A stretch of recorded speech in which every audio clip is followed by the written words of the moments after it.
আসসালামু আলাইকুম ওয়া রাহমাতুল্লাহি ওয়া বারাকাতুহু। আবু হুরায়রা রাদিয়াল্লাহু আনহু থেকে বর্ণিত, তিনি বলেন, সাহাবাগণ জিজ্ঞেস করলেন, হে আল্লাহর রাসূল, কিয়ামতের দিন আমরা কি আমাদের রবকে দেখতে পাবো? জবাবে তিনি বললেন, আকাশে মেঘ না থাকা অবস্থায় দুপুরের সময় সূর্য দেখতে তোমাদের কোনো কষ্ট হয় কি? সাহাবাগণ বললেন, জি না। অতঃপর তিনি বললেন, আকাশে মেঘ না থাকা অবস্থায় পূর্ণিমার চাঁদ দেখতে তোমাদের কোনো কষ্ট হয় কি?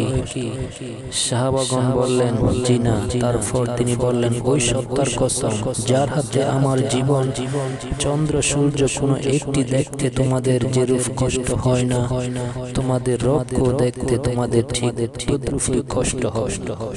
সুবহানাল্লাহ। আল্লাহর সাথে বান্দার সাক্ষাৎ হবে, তখন তিনি বলবেন, হে অমুক, আমি কি তোমাকে সম্মান দান করিনি, কর্তৃক দান করিনি, জোড়া মিলিয়ে দেইনি, গোড়া ওট তোমার কাজে লাগিয়ে দেইনি, এবং সুখ স্বাচ্ছন্দ্যর মাঝে তোমার পানাহারের ব্যবস্থা করিনি কি?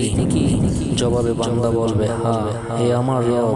তারপর তিনি বলবেন, তুমি কি মনে করতে যে তুমি আমার মুখোমুখি হবে? সে বলবে, না, তা মনে করতাম না। তিনি বলবেন, তুমি যে রূপভাবে আমাকে ভুলে গিয়েছিলে তদ্রূপভাবে আমিও তোমাকে ভুলে যাচ্ছি। অতঃপর দ্বিতীয় অপর এক ব্যক্তির আল্লাহর সাথে সাক্ষাৎ হবে, তখন তিনি তাকেও বলবেন, হে অমুক, আমি কি তোমাকে সম্মান দান করিনি, নেতৃত্ব দেইনি, তোমার পরিবার জোড়া মিলিয়ে দেইনি, উট গোড়া তোমার কাজে লাগিয়ে দেইনি, এবং সুখ স্বাচ্ছন্দ্য পানাহারের জন্য তোমাকে কি সুবিধা করে দেইনি? সে বলবে, হ্যাঁ করেছেন, হে আমার পালনকর্তা। তারপর তিনি বলবেন, আমার সাথে তোমার সাক্ষাৎ হবে একথা তুমি মনে করতে? সে বলবে, না। তখন আল্লাহ তাআলা বলবেন, তুমি যেমন আমাকে ভুলে গিয়েছিলে অনুরূপভাবে আমিও তোমাকে ভুলে যাব। তারপর তৃতীয় অপর এক ব্যক্তির আল্লাহর সাথে দেখা হবে। এরপর আল্লাহ বলবেন, আগের মতো অবিকল বলবেন। তখন লোকটি বলবে, হ্যাঁ আমার প্রতিপালক, আমি আপনার প্রতি এবং কিতাব ও রাসূলগণের প্রতি ঈমান এনেছি। আমি সালাত আদায় করেছি, সাওম পালন করেছি এবং সাদাকা করেছি। এমনইভাবে সে যথাসাধ্য নিজের প্রশংসা করবে।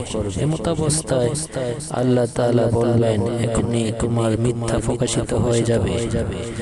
রাসূলুল্লাহ সাল্লাল্লাহু আলাইহি ওয়াসাল্লাম বলেন, তারপর তাকে বলা হবে, এখনই আমি তোমার উপর আমার সাক্ষী উপস্থিত করব।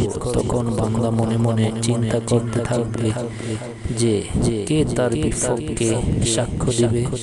তখন তার জবান বন্ধ করে দেওয়া হবে এবং তার পুরো গোশত ও হাড়কে বলা হবে, তোমরা কথা বলো। ফলে তার পুরো গোশত ও হাড় তার আমলের ব্যাপারে বলতে থাকবে। এই ব্যবস্থা এই জন্য করা হবে যেন আত্মপক্ষ সমর্থন করার কোনো সুযোগ তার অবশিষ্ট না থাকে। এই ব্যক্তি হচ্ছে মুনাফিক, যার প্রতি আল্লাহ তাআলা অসন্তুষ্ট। মুসলিম শরীফ।